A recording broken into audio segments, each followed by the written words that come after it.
Сәлеметсіздер ме? Менің каналыма қош келдіңіздер. Бүгін сіздермен мынадай неше түрлі мұз кәмпиттер жасайтын боламыз. Видеоны соңына дейін қарап, менімен бірге болыңыздар. Бұл конфеттермен торттардың бетін әсемдеуге болады.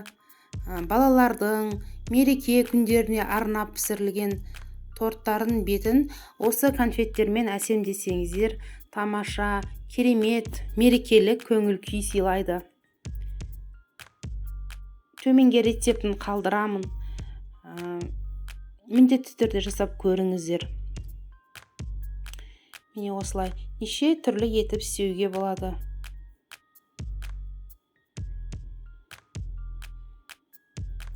Каналымнан шығатын тағы да басқа видеоларымды жіберіп алмау үшін каналға тіркеліп, қоңырауды басып қоюды ұмытпаңыздар. Ең алдымен бізге изомалта керек. Изомалта кондитерлік дүкендерде сатылады. Шамамен 2-3 ас қасықтай салдым. Отқа қоямыз. Енді ерітіп аламыз. Отқа қойсаңыздар өзі ериді.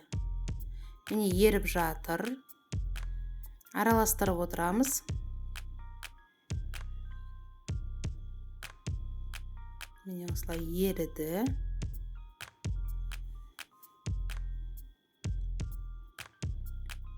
Міне қараңыздар, еріп болды. Енді қазір бізге мынандай ағаш таяқшалары керек. Шпажкалар немесе. Міне ыстық күйінде құйсаңыздар, қараңыздар, формасын дұрыс ұстамай, жан-жағына қарай осылай ағып, созылып, жөнді шықпайды. Ол өздеріңізге қандай фигура керектігіне байланысты. Маған дөңгелек керек болғандықтан кішкене 10-15 секунд күттім. Сонда ғана домалақ формасын ұстап тұрады. Ал егер сіздерде формалар болса, мұз конфеттерге арналған, ыстық күйінде де құя беруге болады. Міне кішкене суытқандарымыз әдемі болып шығып жатыр, дөп-дөңгелек болып. Үстінен осындай посыпкалар себеміз. Ол сеппесеңіздер де болады, ол өз қалауларыңыз. Міне көрдіңіздер ме, изомалта тез қатып қалады. Үстінен тағы салдым.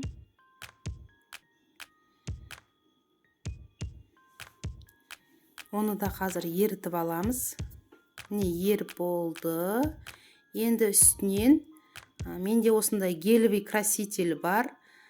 Құрғақ краситель қоссаңыздар да болады. 2-3 тамшы тамызып, араластырамын жақсылап. Суытып алдым. Енді қазір шпажкамыздың үстінен құямыз. Міне қараңыздар, қандай мөлдіреп тұр. Міне тағы құйып көрсетейін. Изомалта өзі мед тәріздес созылып тұрады. Міне қараңыздар, қасықтан айналдырып құйып жатырмын, өйткені маған дөңгелек формасы керек болғандықтан. Бетіне посыпка себеміз. Мынадай да посыпка бар. Моншақ тәріздес. Қараңыздар, мөлдіреп әдемі болып шықты. Жайлап алып көреміз. Міне алынады. Ақырын көреміз. Міне қараңыздар, қандай әдемі болып шыққан. Енді басқа түстерінде дәл осылай істеп шығамыз. Міне мен ерітіп алған изомалтама 2-3 көк краситель қостым. 2-3 тамшы. Міне осылай құйып шығамыз. Қандай түсі бар, қолдана берсеңіздер болады. Немесе ешқандай краситель қоспай-ақ әппақ істеп шығамыз десеңіздер, әппақ етіп жаңағындай красительсіз изомалттың өзін құюға да болады. Міне изомалта тағы ерітіп алдым. Енді оған күлгін түсті краситель қосамын. Шамамен 2-3 тамшы қою болғанын қаладым. Егер ашық түсті қаласаңыздар, бір тамшының өзі жетіп жатыр. жақсылап араластырамыз. Енді ағаш таяқшамыздың үстінен құямыз.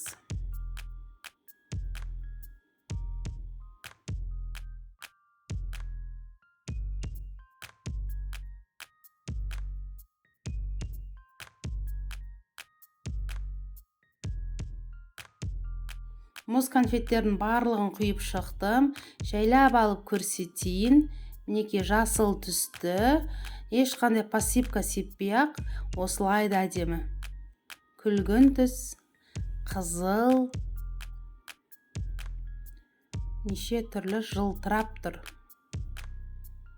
Әдемі болып. Торттардың бетін осы конфеттермен әрлесеңіздер, әсіресе балалардың қуанып қалады. Міне ақ түсінің өзі қандай әдемі. Ешқандай краситель қоспай-ақ осылай да әдемі.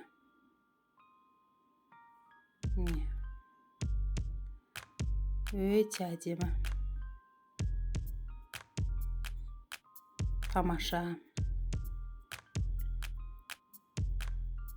Видеоның соңына дейін қарағандарыңызға көп рахмет. Видеоларым сіздерге ұнап жатса, төменге пікір қалдырып, лайк басып кетіңіздер. Тағы да басқа видеоларда кездескенше аман сау болыңыздар.